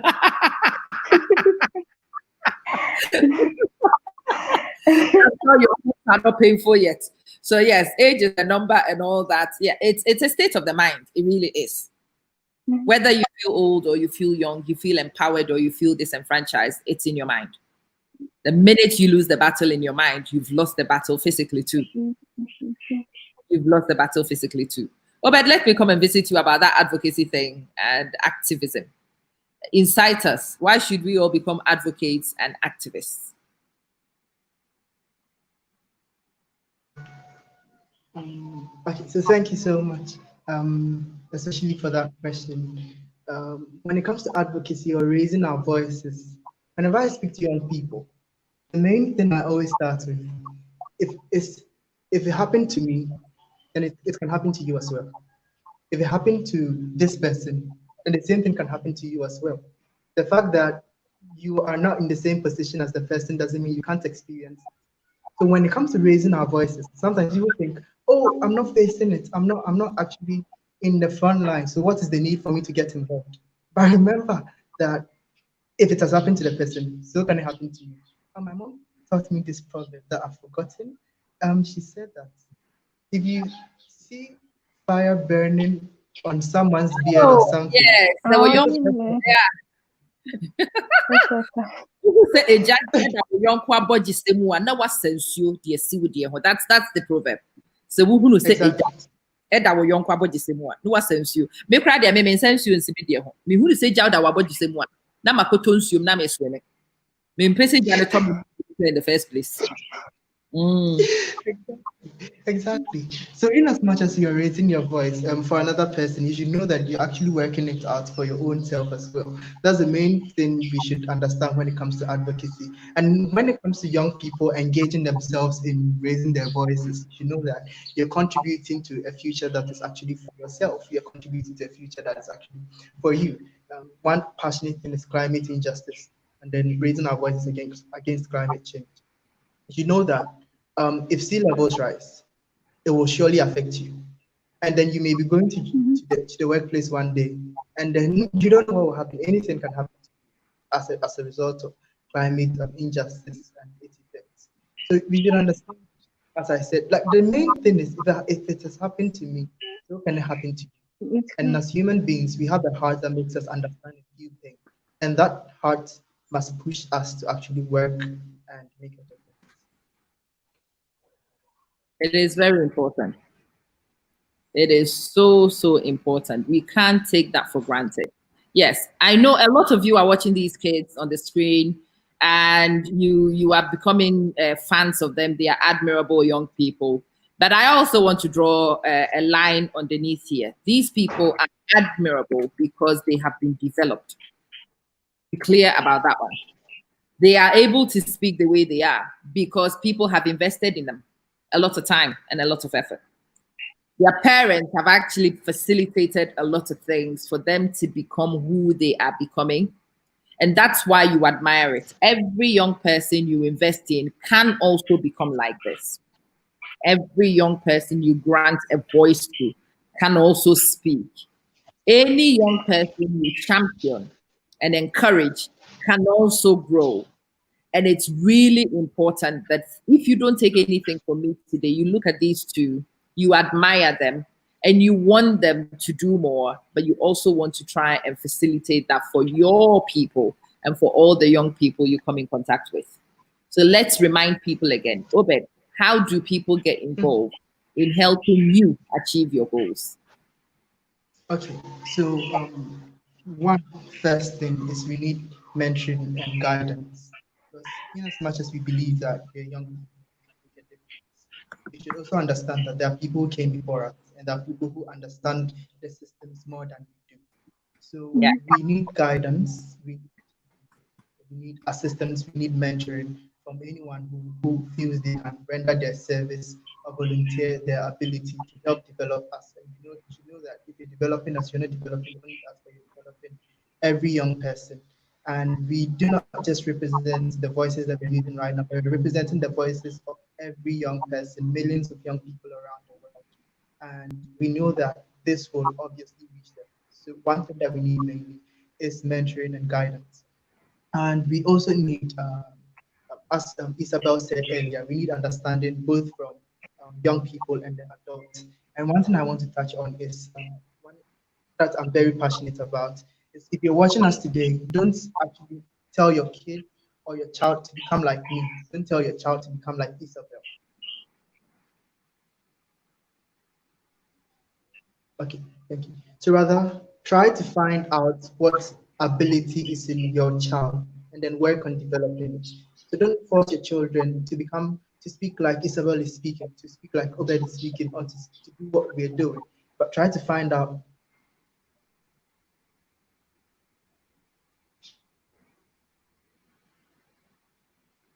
Oh, right. Something's happened to Obed's internet. Mhm. Yeah, he will come back. Don't worry. Isabel, before he comes and whilst we are waiting for him, you take the stage and tell people what to do. What should they do? Okay, so first of all, we need a change of mindset, both the older generation and the youth ourselves. As I said before, some people think that why should I do this? It's not needed. We need to change our mindset and know that it's all count. Mhm. So the mindset is where you win or you lose it. Mhm. Okay. Obed, you are back. I can see you are back. Can you hear us? Yes, please, I can. Excellent. You were making a point before you got cut off. Do you want to continue? Yes. Yes, so I was actually almost finishing that we need to encourage our children to do the best of themselves and the best that they can. So, to every parent who is on this platform, right from here, please try to speak to your children and know what they love, what they like to do best, and then try to encourage them to do it. And you would see the difference they'll be making, and it will actually surprise you and shock you of the things that they'll be coming up with. And also, one other thing that we need is support in any kind that you can do to back up the initiative. So, as I said earlier, I'll touch on some of the things that we do so that you would know what you can actually do. So, we do charity and philanthropy, and we help less privileged communities and kids. We're actually trying to help renovate a washroom for young people, but we've not planned it out yet. And then, since young people are going to school, soon, especially in Ghana, those in their final year, we are actually planning a project to help donate face masks to some of the less privileged schools who may not be able to make use of, will not be able to get some of these masks to protect or protective equipment to protect themselves. So that is one thing that we are working on, and we have been meeting to plan on it and how we can come up with it. So if you can help in any way, we would love to have you help us, especially with donating the protective equipment to young people who are going to school on the 22nd of June or July of June. July. So And you then need so donation. right. What Obed is saying, Can I you know please a repeat that? little bit of feedback again, but they are embarking on a project. And on that project, now in the current circumstances, personal protective equipment, you need it for everything. All right. If you go into public spaces, you need gloves, you need a mask, you need hand sanitizers in order to be able to organize events and to engage with people in any way, in a safe way. So, yeah, that's necessary. When we finish, I will put out details of their organization and the things that we've got coming. Those of you who are interested in supporting them, you don't have to give them money. I don't think it's your money they want. They want your time. They want your skills. They want your expertise. They want your connections. They really do want to ride your network so that you can help them and connect them to your company directors, and they can speak to your company directors and solicit for whatever supports they need. They need you to direct them to the youth organizations in the place you live so that they can connect with more youth organizations. They need you to connect them to your children's classmates and their parents. That gives them another network, powerful personal connection. And that's probably more important to me and to them than the money you can give. Money is great, but without the right connections and without the right associations, money can be meaningless sometimes. Money, a lot of us like throwing money at problems, but money doesn't really write it all. Money doesn't fix it all. What you can do with a phone call to somebody you know personally is definitely more valuable than what you can pay to access sometimes. Well, many times, in fact. You can link them up. Yeah, please, RS Components is a good one. Link them, please. Yeah, but do. You want to get contact with these young people, let me know. I will connect them. And you can start dealing with them. They are on Instagram. It's Voices of the Mount. Have I got it right, Obed? Voices of the Mount, right? Voices on the Mount. Voices on the Mount. Okay. Voices on the Mount. Check them out. They are, like most young people, they are more active on Instagram. The rest of us are dinosaurs. We are not on Instagram. We are on Facebook. So you will have to, I will help you connect with the dinosaurs on Facebook. Anytime you make a post to Instagram, send it to me and I will share it on Facebook so the dinosaurs can also see. Because a lot of us dinosaurs, we don't do this Instagram business of yours. I have an Instagram account. Mine's his own business. Yes, Obed Dadzie. So we recently created a Facebook account. Someone alerted us that it's a good way to connect to people, and it's a very large community. Facebook page, sorry. Yeah, Facebook is where we live. I'm sorry, sis. I am a dinosaur and you are my classmate, so you are a dinosaur girl. You can avoid it if you want. You can accept it or not, but that is Voices on the Mount. Voices on the Mount. So yeah, you need to come to.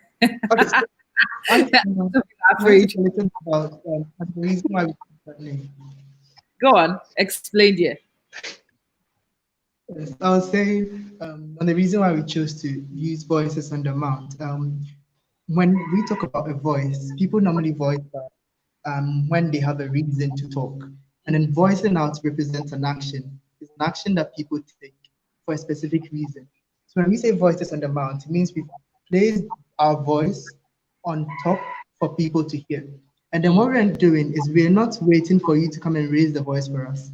We're not waiting or asking you to come and put the voice on the mountain for us. Rather, we're putting it on there for you to see and hear what we're doing. That's points to the fact that we use this motto every time we meet, that be the change you desire, be the change you want to see. So we want our voice to be heard. We've got a guest. You can't just sit down and say everyone. That to be heard. Hello, guest. Hello. You have to raise it. Hi, everyone. And, yeah. Hi. Hello. Right. Let's welcome our guest. Let's find out who our guest is and why our guest wanted to join us. Hello, guests. Hi, Gideon. Hello. Okay. How's everyone? Everybody's I'm good. good. Yourself? We're good. Yeah. How about Yeah, I'm not gonna sorry to cut you off, but what you guys are doing is good, and I've been listening to it. And as you said, the parents, we really need to watch this to understand. And I think that they said all of it. The way they speak seems that they know what they're talking about. But what I really want to say is, because if our African parents, the majority, I won't say they are illiterate, but it's the way of life, the way we live. It's not the majority who understand what the kids are saying. As I forgot his name, the boy was saying, when the mom was sending him to school, even the friends was saying, you know what, I think you need to pull out your son from that school and everything. So I know people are here, and if any parents are here, they need to understand it's not, it's as they say, it's not even, it's the case, but it's bigger than the case. Yeah. It's for the future. It's for the future for the country. It's for the future for the African continent, and it's for the future for the whole world. So if we really want to build our future, it's all depend on the case. Because in future, we're not going to be there. It's going to be them who's going to run the country. It's going to be them who's going to interact the rest of the world. So one thing I wanted to say is, two of them, it's not, I don't think if we got all the case who think the same as the way they're thinking, we will think maybe, you know what, we got somewhere. So what I will encourage them, they need to interact with the rest of the case. Yeah. As I said, not every parent will have money because the school fees, and because same parents understand education is the basic foundation you need to give it to your kids. So they will go wherever necessary they have to go through to do that.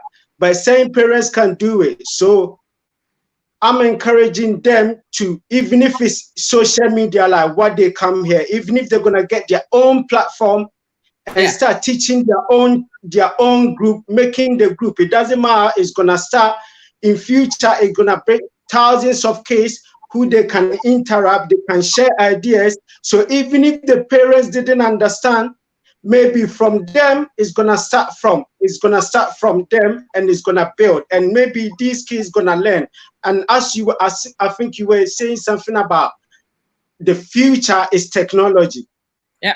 So yes, so they can. So that's what we need to do. So the more even they go in and live, interact with these kids, even doing the school works online, meeting up, it brings. So all I want to say is thanks for what you're doing, and I'm gonna encourage the children, keep on doing what you're doing, even if it's a platform. Open it, speak to your classmates, other children, teach them any ideas you got, and help, because the more you guys understand how the world is going, the more we're going to build a better future.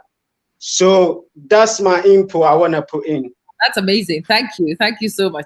Yeah, he wanted to say that to you personally, and I'm so glad he's managed to come on to say that.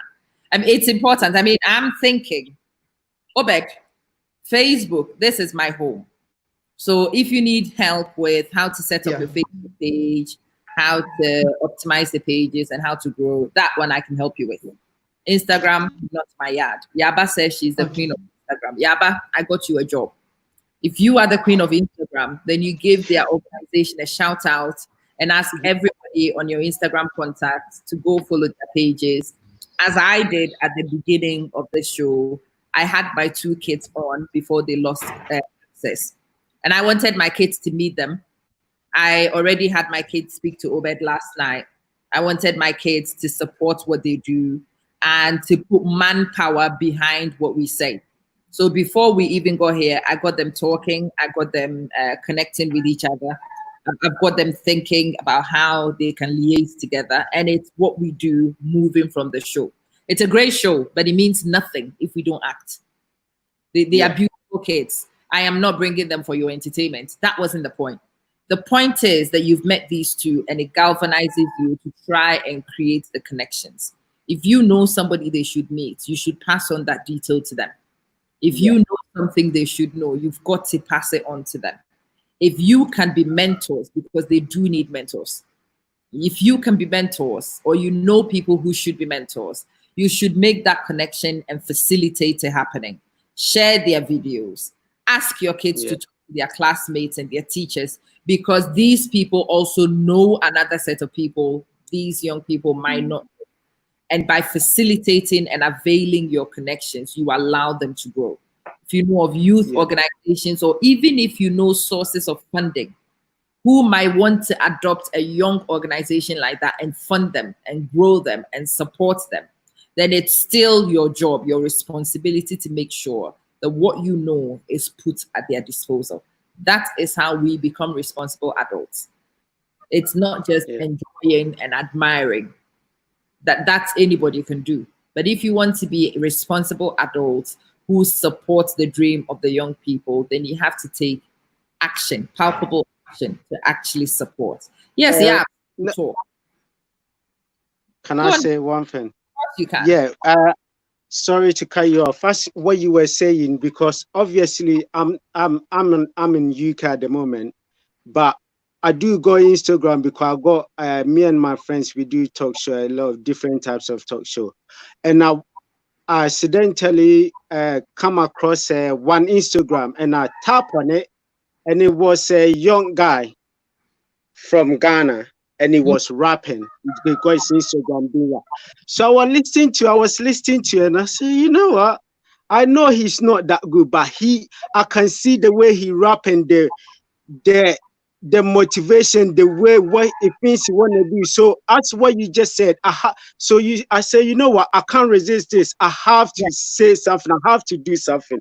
So what I did, I just give the guy a phone call. I think what I did, I messaged him and I said, you know what? Everything you're doing is really good. Keep on doing what you're doing and everything. So he messaged back and said, yeah, thanks, I appreciate that. So I end up calling him on video call on Instagram. So I said, listen, this is what you're doing. I know what you're doing, and I can see when you speak or when you singing or when you rapping. I see your face, and it seems like you really want to do this. So what's your plans? What do you want to do? So I end up speaking to him. So what I did, I said, okay, obviously we speak about at the moment. He said, yeah, he's at university at the moment. So he said his mom said he needs to study first. So I say, you know what? Your mom is right. You need to study because you're gonna need education. Doesn't matter what you need. So you need that. So I don't want to go too far, but as what you were saying, that reminds me. So it's, as you said, it's not about even sitting here watching. Me, a lot of things happen because obviously most of the time I'm not in Ghana. So I see the both world. I see the kids around here. I see how they get opportunities and how things work, and I see how African kids get opportunities and how the things work. But as you said, and what I realized, a long run, no one is gonna do for us. And if we really, really want something to happen, we have to start from somewhere, and that's to me, that's why I see this platform is a positive thing. That's why I'm here talking. Absolutely. So because one of my friends say, yeah, I know you're not gonna change the world, Gideon. I know you're not gonna change it, and I know if a lot of things, maybe even what we doing, what he said to me, even what we doing, maybe we gonna die, and it's gonna be generation from generation until maybe what we try to do is gonna be something bigger. But we have to do it. We have to start from somewhere. It might be one person today listening exactly what we try to say and understanding. You know what?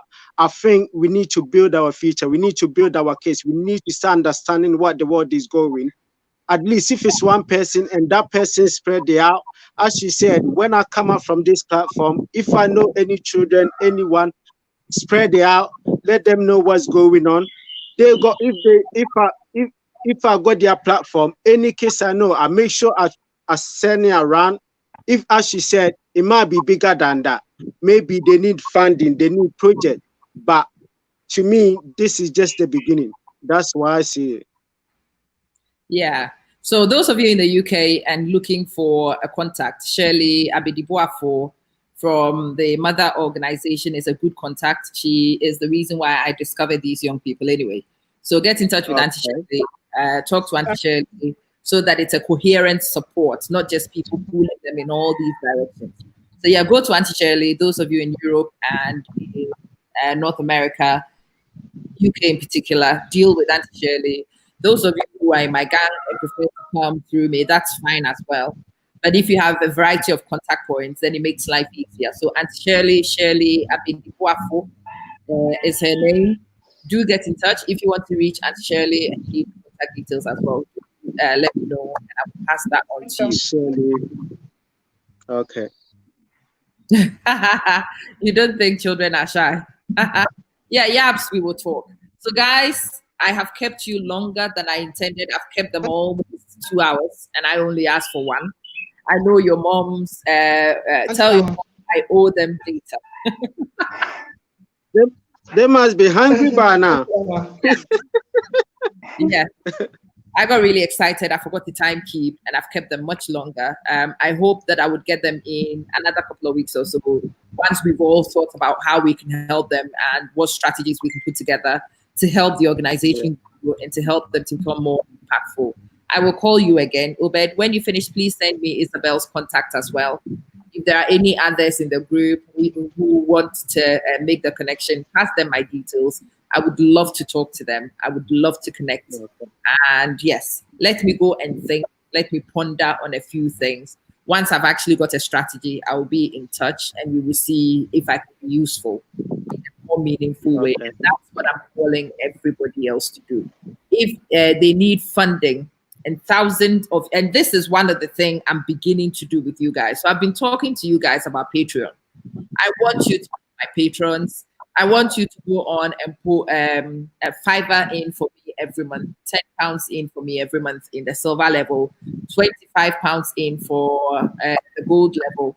And these things will fund initiatives that I discover and I believe in as well. I am running the Ola project, but it's not the only one. When I manage to raise funds, you can put funds in other people's initiatives as well. And yes, £5 from each person doesn't kill anybody. But £5 from 1,000 people becomes £5,000, and that's a significant amount. If I asked one person to give me £5,000, it's going to be a challenge. But anybody watching, any adult watching, can do £5. It doesn't kill to do £5, but it can change life completely. That £5 when you learn to put it all together. So those of you who haven't come across it, this is my channel. It's patreon.com/Amamanson. And I've made it such that when you go on Patreon, you can see exactly how much I've raised. It tells you. My running total is right there. I think at the moment it's like £140. And when you go on there, you can see what I'm raising. I want it to be publicly accountable. I want you guys to see what goes in. And when I do projects, you will see them. When I haven't raised anything as well, you will also see. So I had the option to make the amount private or to make it public. And there is nothing to hide. So I've made it public. You can all see my running total. You can see what comes in. But do go and check it out. Select one of those things and support and donate. Yes, we do need to buy equipment, but that's not the only thing. We need to buy knowledge. I need to be able to get these kids in public speaking courses. We need to get them in governance courses. We need to teach them project management. These things are not free. They are not cheap. Even the Zooms and the applications they are going to use to deliver training, those things are subscription-based services. They are not free. I'm talking to you on StreamYard. That's not free. And the time it takes, sometimes, I mean, being able to do some of these things mean that they miss schoolwork. They might have to have tutors in to try and bridge that gap so they don't fall behind from school. It has to be a coherent approach. The money is not just for the equipment. The money is for an awful lot of things. And as a community, we need to learn crowdfunding. £5 from every person will never kill anybody. £5 from 1,000 people now for change. Big difference. So every little helps indeed. Every little helps. Every one of you has something that can help the organization moving things forward for the future. And I am so glad and so grateful that you guys have been here, that you guys have watched. Obed, let me come to you for your final words. What would you say?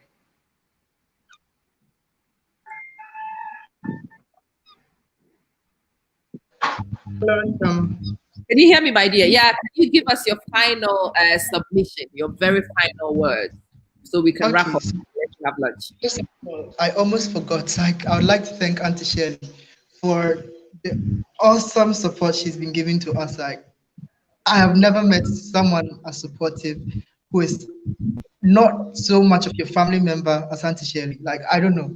She has supported us so much. We usually hold events on Zoom. And when we're starting, we didn't know much about how to manage the events. I don't know, but she spent her time, more than 2 hours, like with us on the platform, telling us what we're supposed to do, training us. She's like, you guys, don't worry, you're okay, you will do well. Like, thank you so much, Auntie Sally, like for the connections, for the tutoring, for the mentoring. She comes sometimes to speak to us, and whenever she's in Ghana, I don't know. Once I was going to Accra, and then I texted Auntie Shirley that I'm already in Accra, and then she was like, "Okay, I'm also in Accra, so I'll meet you." And I was like, "How? Like, that's this like." I haven't met anyone. I haven't met anyone. She stopped everything she's doing just to come and meet me in Accra, and I don't know. Like, her support is so much. Thank you so much, Auntie Shirley. And we would also like to share our Instagram account, which is VOTM1. VOTM1. That is our Instagram account. Wait, VOTM1. slow down. Wait, right. Voice, voices on the mount, POCM1. Yeah, VOTM1. That's our Instagram account name. VOTM1. Okay. Slow down, okay? Some of us, we do dinosaur typing. So Some of us are old, you know. well, speak for yourself.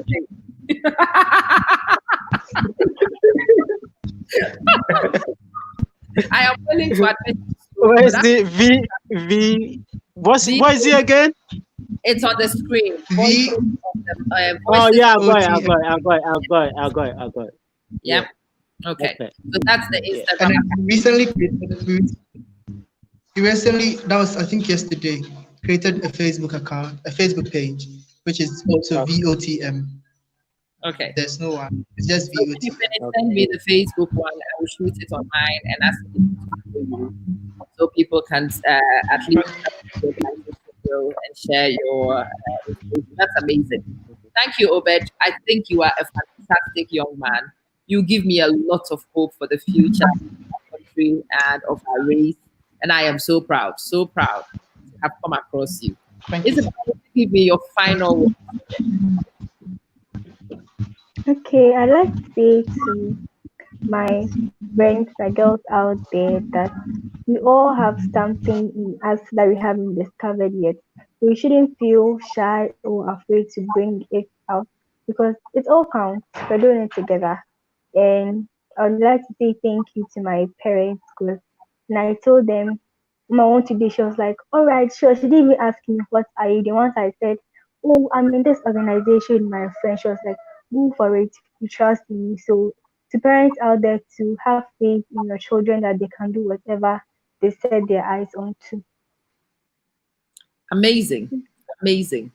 It's very inspirational. I am very enthused. Again, I am so glad. Auntie Shirley, thank you so much for signposting me towards these. It's giving me an awful lot of hope. Gideon, let me come to you and take your final submission. Okay. My final word is let's keep on doing what we're doing and let's spread the word. So guys, whatever you guys doing, keep on doing it and don't let anyone, when I mean anyone, I mean negative, to bring you down or somebody try. Just keep on doing what you do and try to, especially, I know what I need to do, but you guys try as much as possible at your own age group and spread the word to them. Spread the word, because when they come, when they will understand you. We will try and do our best, but for you guys, you are around there, you guys can spread the word. So keep on doing what you're doing, and everybody on the platform, I hope everybody get the message. If you haven't got the message, go on the page and get the details, and seriously, let's get together and do something positive for our future leaders. That's all I got to say. Absolutely. Right, guys, my submission has been done for me. Remember, it's my job just to signpost and to highlight. I am not amazing, but I can point you in the direction of amazing people. I'm not inspirational, but it's my job to show you where inspirational people live. And it's my absolute pleasure that I could I could shed the light on these people and to point you in the direction of their organization.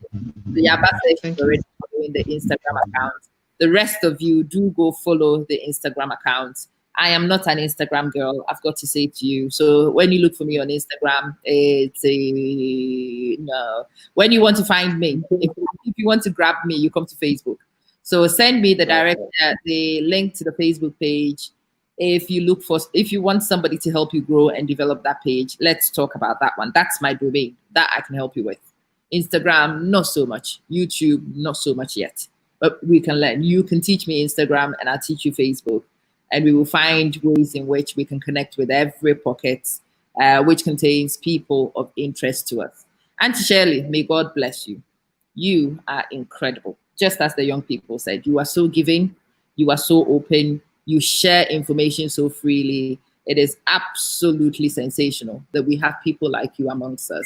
May God bless you and may God bless us all. Thank you, everybody.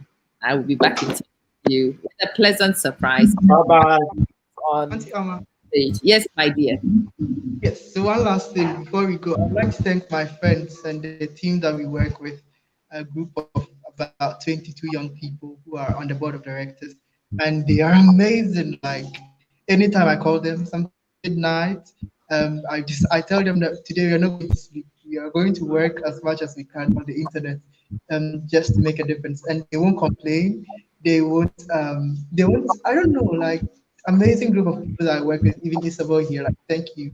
All the young people, they are mostly my classmates. We all graduated from the same school. God bless all of you. Like, thank you so much for Amen. the support and Amen. believing in the dream. Thank you. That's amazing. So go on Facebook, the rest of you. Have a look on my page. I have just posted a picture. I think that picture it's a step in the right direction, but a lot of people are surprised to see it. So this evening at 7 p.m. British Standard Time, summertime PST, which will be 6 p.m. GMT. Myself, Andy, and Marie Amwakwa Bwedu would be on. We've started a new project. Yes, a lot of you are not used to seeing Ghanaian women of different thoughts and different schools work together collaboratively. And again, we want to challenge that stereotype. We are three very distinct women, very different in our approaches and the way we do things. But it is very possible from what I've done with my network.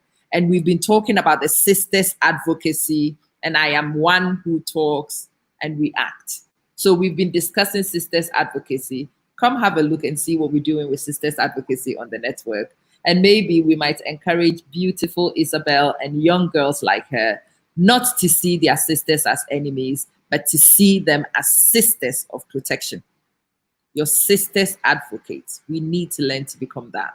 So meet me there on my channel. We will shoot from a different page, but it will be shared onto my channel. Go have a look at the flyer. Make sure you've added it into your diary, and we will meet when the program actually kicks. Guys, thank you so much. Thank you so much. You filled my heart with joy this day. I will go to sleep with a smile on my face. Happy birthday. Catch you soon. Bye. Bye. Thank you so much. Pleasure, my dear. Lovely to meet you.